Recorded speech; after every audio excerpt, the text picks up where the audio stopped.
Assalamualaikum warahmatullahi wabarakatuh. Saya Muhammad Iqbal, perwakilan dari kelompok 7. Di sini saya akan menjelaskan tentang analisa menggunakan SPSS. Yang pertama adalah buka hasil dari kuesioner yang Anda buat di Google Form menggunakan Speedsearch. Nah, di sini saya akan menambahkan bahwa jawaban ya itu bernilai 4 poin, biasa saja itu bernilai 2 poin, 3, dan tidak terlalu itu 2 poin, dan tidak itu 1 poin. Selanjutnya setelah dipahami semuanya,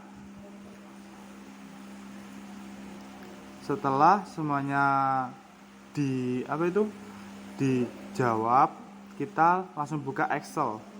Kita buka Microsoft Excel. Nah, di Microsoft Excel ini kita masukkan semua poin-poin tadi dari jawaban para responden tadi. Seperti soal 1, responden 1 menjawab ya, dan itu berarti nilainya poinnya 4. Dan seterusnya begitu.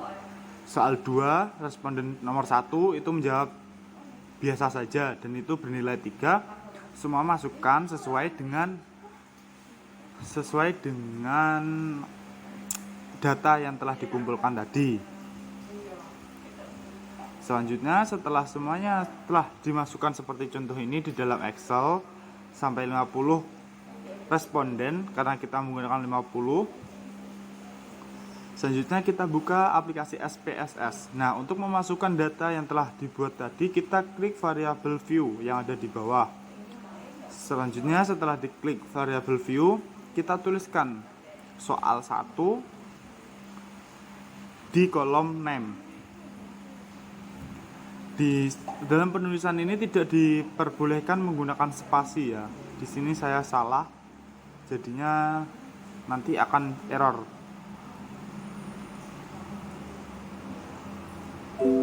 Nah, ini error. Laptopnya juga nge-lag. Nah, ini baru benar.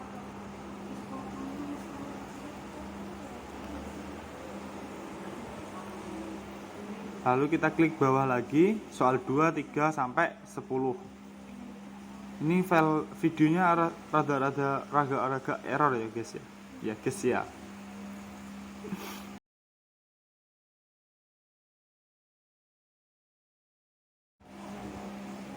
Terus lakukan sampai 10, lalu di bawah nomor 10 itu kita tuliskan total. Di sini kita tuliskan total di kolom name yang bawah sendiri. Setelah semuanya ditulis, kita akan merubah tipenya, dan kita ubah tipenya itu harus menggunakan numerik, dan desimalnya itu kita menggunakan 0.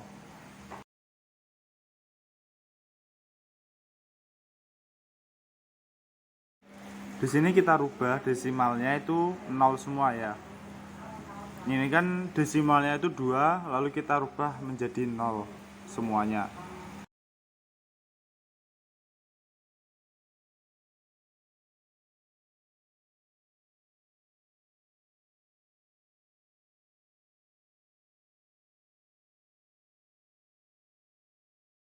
Selanjutnya setelah semuanya dirubah menjadi 0, kita geser ke kanan, lalu kita masukkan measure-nya itu menggunakan scale ya.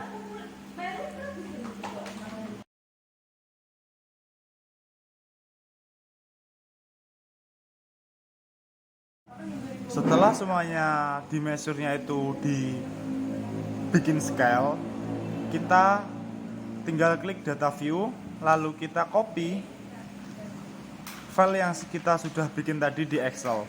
Kita copy semua filenya, lalu kita pindah ke SPSS. Kita hanya copy soalnya aja ya, yang responden yang paling di kolom A itu nggak usah di copy, soalnya nanti bisa bikin data error. Kita mau ngambil jumlah responnya sama kita mau mengambil jumlah dari poin-poinnya tiap jawaban dan totalnya. Selanjutnya kita copy aja di sini semuanya. Setelah kita copy semuanya, kita akan yang pertama adalah kita akan melakukan uji validitas. Yang pertama kita buka analyze, lalu kita correlate, lalu kita klik variable tadi seperti di video, lalu kita blok soal 1 sampai soal 10 beserta totalnya juga. Setelah kita klik tadi, kita blok, lalu kita klik yang di tengah itu, lalu kita pilih option, pastikan semuanya sama dengan video ini ya. Lalu kita klik continue. Lalu setelah semuanya kita oke, pastikan settingannya sama ya. Kita tunggu bentar. Nah, ini adalah hasil dari analisa menggunakan SPSS dengan uji validitas. Nah, di sini terlihat soal 1, soal 2, soal 3, lalu kita geser ke kanan. Bentar, kita geser ke kanan.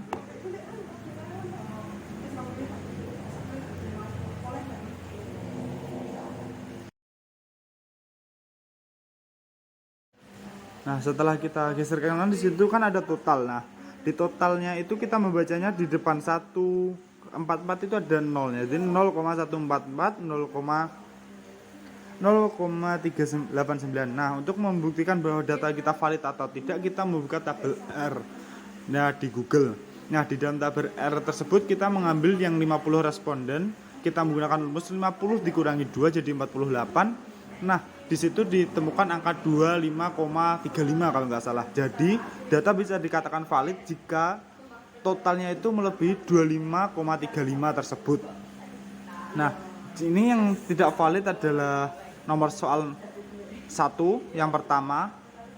Itu dikarenakan dia jawabannya itu ya saja dan tidak memiliki tidak. Maksudnya jawabannya itu terlalu banyak iyanya. Selanjutnya kita akan melakukan uji reliabilitas. Sama caranya, klik analyze, lalu kita klik regression. Bentar, agak lupa. Kita klik dimension region.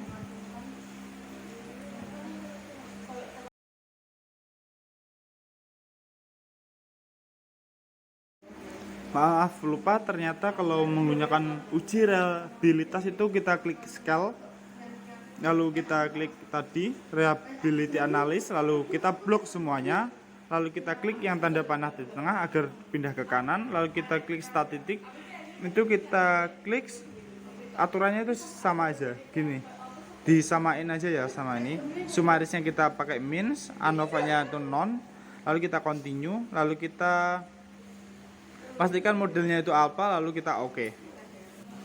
Nah, di sini akan muncul data dari reliability. Nah, kita scroll ke bawah. Nah, yang kita perhatikan adalah reliability static. Di sini di akun Cronbridge alpha-nya itu menunjukkan angka 0,65. Ini bisa dikatakan data kita itu kuat, sedang dan sudah cukup. Data bisa dikatakan sedang dan cukup itu jika angkanya itu berada di angka 0,6 sampai 0,8 dan dikatakan kuat itu antara 0,8 sampai 0 sampai 1. Nah, selanjutnya kita akan melakukan uji hipotesa. Tapi sebelum kita melakukan uji hipotesa, ada persyaratan yang harus dilakukan, yaitu kita harus melakukan uji Komorogov atau apa ya, saya lupa namanya. Pokok ini kita harus melakukan sampel ini, klik aja di analyze juga. Nah, itu sampel Kolmogorov atau Smirnov. Nah, kita harus melaksanakan uji prates ini dulu. Nah, ini setelah kita melakukan uji tes tersebut dan kita lihat datanya. Ini datanya bisa dilihat di sini. Kita langsung lihat ke total aja ya. Soalnya semua data itu dilihatnya dari total. Nah, di sini tuh yang baik itu data tadi di bawah angka 1. Itu yang 1 itu kuat banget pokoknya. Berarti datanya itu sangat valid. Nah, selanjutnya kita akan langsung masuk ke dalam data uji hipotesa. Dalam melakukan uji hipotesa sama saja, kita klik analyze. Lalu kita klik compare means. Lalu kita klik one sample, lalu kita block.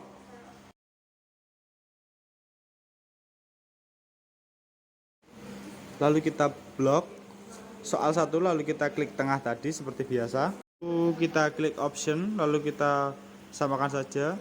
Lalu kita klik continue seperti biasa. Dan datanya kita tunggu bentar. Datanya di sini sudah keluar, yaitu one sample static. Di situ kita bisa lihat. Di sini kita lihat datanya mulai dari one sample test, kita bisa lihat angka-angkanya. Saya di sini kurang paham. Nah, sekian penjelasan dari saya. Jika ada kurangnya dalam penjelasan saya, mohon dimaafkan ya. Wassalamualaikum warahmatullahi wabarakatuh.